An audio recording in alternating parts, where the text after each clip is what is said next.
Welcome back. You're still watching Network Africa on Channels Television. We're now looking at what's happening in Ethiopia. Now, the parliamentary elections took place yesterday, and the ruling party, there are rumors that it could win through a landslide.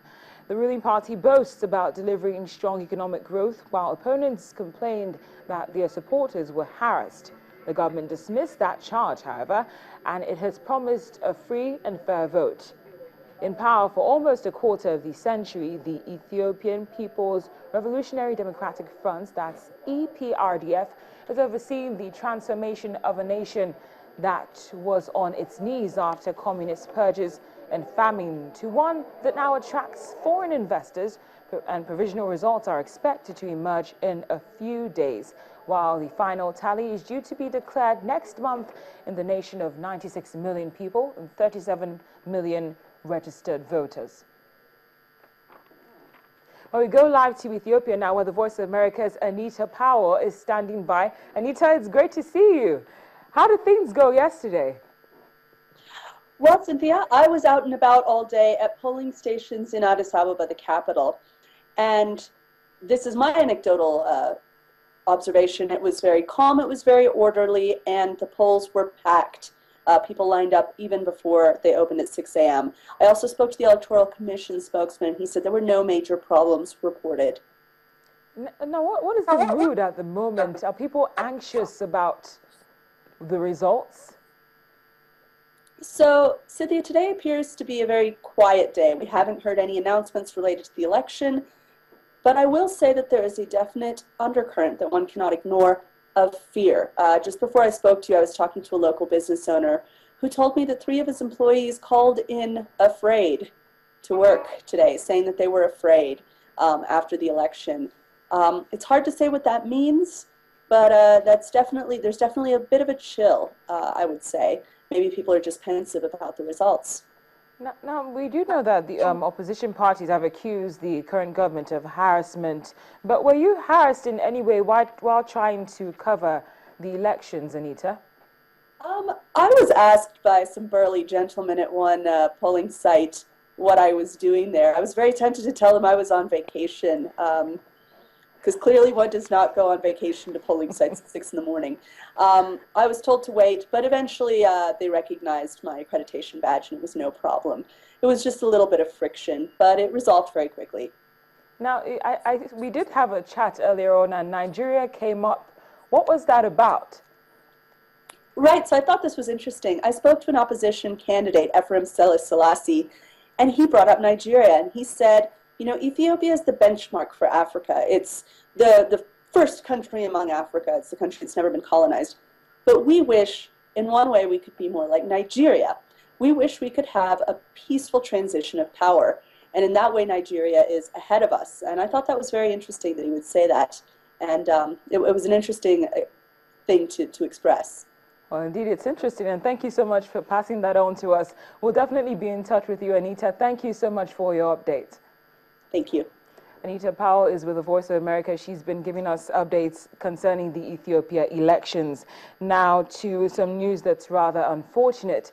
Fighting in South Somalia between Al-Shabaab militants and government forces have led to the deaths of at least 24 people, while a rebel attack in the capital killed 3 transport ministry workers and a lawmaker.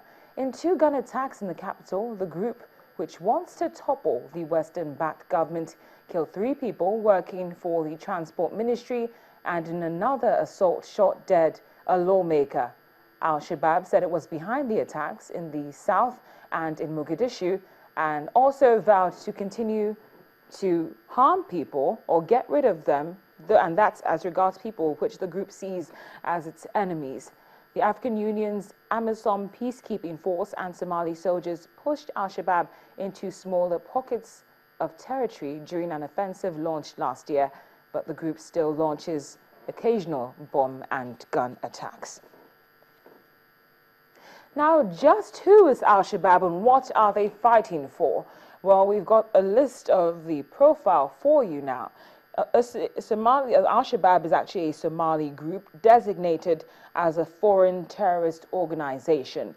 It is responsible for the deaths of hundreds of people. It has a history of also striking abroad, and as at 2011, it was said to have been generating $70 to $100 million annually from duties and fees. And also as at 2011, it was believed that 1,000 fighters were members of the group. The Al-Shabaab group also has links to other terrorist organizations and also has a sophisticated public relations arm, including Twitter, and also uploading videos as well. Now, the goal of the group seems to be trying to create an Islamist emirate in Somalia. Well, we'll take another break now on the program. When we come back, today is the 25th of May, meaning it's Africa Day. Please stay with us. Welcome to the Channels TV app for the Nokia Lumia phone. Click on the Channels TV icon to get started. Get the latest news and stories, and you can also watch us live by clicking on the Live TV icon. We have the Eyewitness section so you can post events happening around you. To do that, click on the post. Select Change Media to send an image or video. Enter your username, report title, and report's description. Don't forget to read and check the terms and policy box. Click on the post icon and your message will be delivered and could be used if it's newsworthy. Visit our topics page and view our various programs. Channels TV app for Nokia Lumia. The news at your fingertips.